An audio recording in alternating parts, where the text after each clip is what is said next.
Welcome to the Current Backloggers. I am KCP, and this is going to be our first review ever. It's for a game called TwinBreaker, a Sacred Symbols Adventure. And I'm not sure how often we'll do reviews. We just thought we'd do one and see where it goes from there, because me and Cody usually spend a good amount of podcasts talking about games anyways, so I'm not sure how much reviews make sense for us, especially with where we're at now, not being able to capture games or anything, but hopefully get to that point and maybe have more of a game-centric thing, since our podcast kind of ramble and start talking about politics and nonsense, which is fun, but goes off of games, which is the main subject for us. So, but I just thought I'd do this, especially for this game, because I don't think it's going to get much coverage, which is unfortunate, and I don't expect Colin or Chris or Lillymo Games or anybody to see this. Hopefully they do, but I don't expect it. But I hope to at least be able to get some people that maybe haven't heard the game or want to give it a chance to see what they think about it, or listen to my thoughts and see if it connects with them at all. So me and Cody talk pretty often on the podcast about sacred symbols and about Colin, because I followed Colin for probably like 12 years now. It's hard to keep track of years, especially with all the nonsense going on right now. But I think about probably 12 years, and Cody, I think, is about half of that. I'm not sure about that, but I'd imagine. So there's quite a bit of fandom there. But so when I heard that he announced this game, I pre-ordered the physical copy for Vita and PS4. But I'll be honest, the main reason I did was because, like I said, I've been such a fan that I wanted to support him.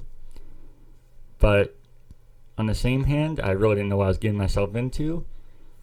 And I do know Colin well, as far as following him. And I know he likes his games disgustingly hard.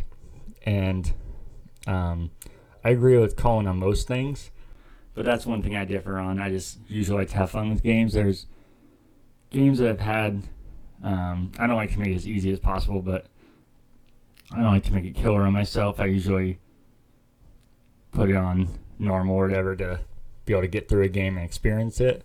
Unless it's something, one of my favorite games like Halo, I'll always do Legendary. There's games like that, but Colin, I feel like, likes to challenge himself in ways that I can't imagine in games.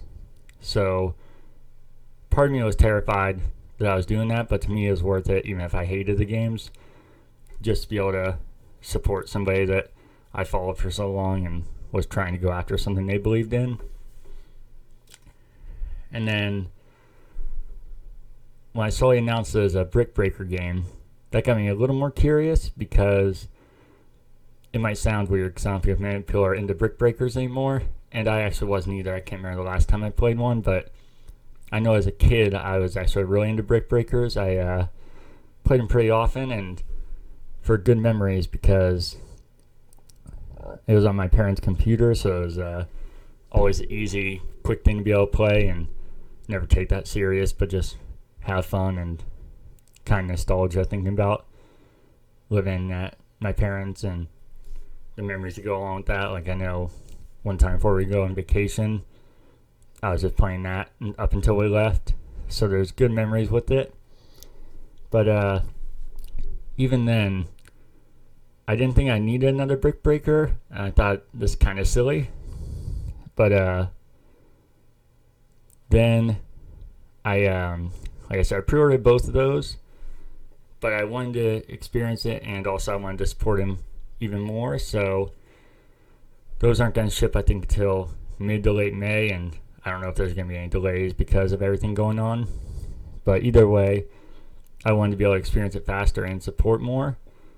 And it was a crazy deal to be able to get it for only $10 on cross-buy and have it on PS4 and Vita. So I did that, and I started the night I got it, and it pretty quickly went from worried that I was wasting my money even though I was supporting something, but these games were just going to kind of sit there and I would hate them, to very good memories and also a whole lot of fun. And there's also just so many things I didn't expect. Even if I thought it was going to be fun and have a good time with it, there's a lot of things I didn't see coming. Like, I knew there'd be a campaign, and I know Colin talked about it being a decent length for a game like that. But even then, I was like 25 levels in, and I was like, man, I probably almost beat this game. And I looked, and there's a trophy for 40 levels, and I was like, oh, dear God. And it was also getting a little challenging at this point, so oh, no, it's going to happen. It's going to take the Colin turn where this game's going to be impossible and turn unfun for me. And I said that on the podcast me and Cody were talking about, but then I played it again.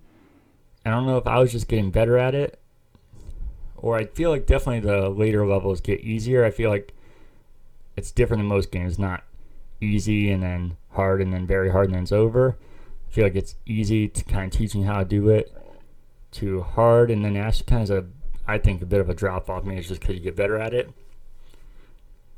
But so I expected that, but I didn't expect it to have 6 other modes that are all fun in their own way. I think the campaign is definitely the best part, and I've heard a lot of people hating on how long the intro is and the dialogue, but that's actually one of my favorite parts. So I didn't have a problem with that at all. That brought more enjoyment for me. And then the music is absolutely catchy and makes me smile at the whole time. That's something I did not see coming. There's a lot of different power-ups that change what a brick breaker is, and that's another thing I didn't know I needed, because the brick breaker was pretty common how you do it, and I feel like they did a lot of interesting twists, and the power-ups just make it. If you ever played Peggle, I feel like Peggle always reminded me a bit of a brick breaker, and I feel like they knew that going into it. But it reminds me of that in the way that you can get chain reactions, so you're doing well, and then you start getting power-ups, and then if you get multi-balls, it just, all of it works so well together, and you start feeling so good, and it has like that build-up like Peggle does, and Peggle is one of my favorite games, so I feel like that's something that definitely helped me. And then I didn't even know that it had any kind of multiplayer until I saw somebody tweet at Colin about how they were really happy that they could put a second controller on and play together. And I didn't know if it was a joke or not, because I didn't hear anything about that. And I tested it, and it was there, and that made me really happy, because this game, I think, is the best compliment I could give it, is that it has the Pac-Man syndrome, which is easy to play but hard to master, which I think is, there's a reason Pac-Man has stayed so popular for so long. I think that is like the ultimate in gaming, and I feel like that's what this game is. And I feel like multiplayer can help quite a bit, and also make it more of like a party game and something you could do with your girlfriend or somebody's not into games. I think this is really accessible, even though it has a challenge. I feel like they're also really good about, I expected if I lost my lives that the game would be over and it'd be done. But they do a good job, as if you get enough points, you're able to bring life back. So you're not necessarily out even if you've lost your lives, if you're doing decent enough or if you made it far enough. So I think they do a lot of things to make it more accessible. And then another thing I did not expect, I know Colin's really into score chasing and trying to beat your score and all that. And I was as a kid playing like arcade games and stuff, but as games advance, I kind of lost that. I do love trophies and achievements, so I've been chasing that. But as far as score racing, I never was really into that past arcades or that era of gaming. But that's another thing that this game did that I did not see coming. Anytime I did not get an S or I got a bad ranking, I instantly wanted to redo it, which I haven't done, but I'm going to go back through and play again and try and get better at those levels.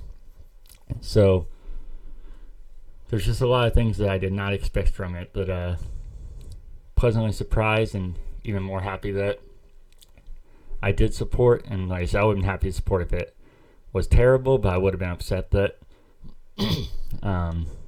these games were just sitting there because I wanted to like them, but I also wanted to give a fair opinion. And I should have said this at the beginning, but I'll say it now. I guess minor spoilers. I'm not going to ruin the story or anything, but one of the things that was cool for me was the mechanics were kind of surprising and things I didn't expect, and made it more interesting and fun to experience. So I'm going to talk more about that. So like I said, I should have said it at the beginning, but I'll say it now in case you don't want anything spoiled like that. Because if you ever played a Brick Breaker, you have a paddle at the bottom that you move left to right, and then you hit the ball and you hit the bricks at the top and try and break them. But what this game does that's interesting and different, it has two paddles, so you control the left one with the left joystick, right one with the right joystick. And then, like I said, you got all these power-ups and everything to make it different. But then it gets more crazy when you get into later levels, and then adds two paddles on the side, and then it takes away from the ones at the bottom, but then so it kind of messes with you because you're having to do your joysticks the opposite directions.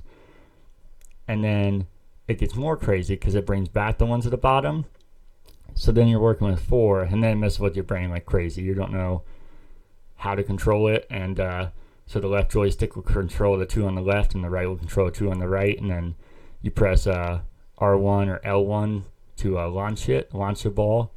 Another interesting thing you can do is change which paddle you want to launch it from. So if there's one like a certain corner that you can't get, they work better with that, because that was an issue Brick Breakers had, is that it's kind of hard to get the last brick, which I think there's only a couple minor criticisms I have with the game, and that's one of them that I don't know if there's any way to get around it. I feel like it's part of a Brick Breaker because it's physics based, that there's nothing you can really do to completely fix it. But there is those frustrating moments of there's one left and there's not really anything skillful you can do. It's kind of just luck.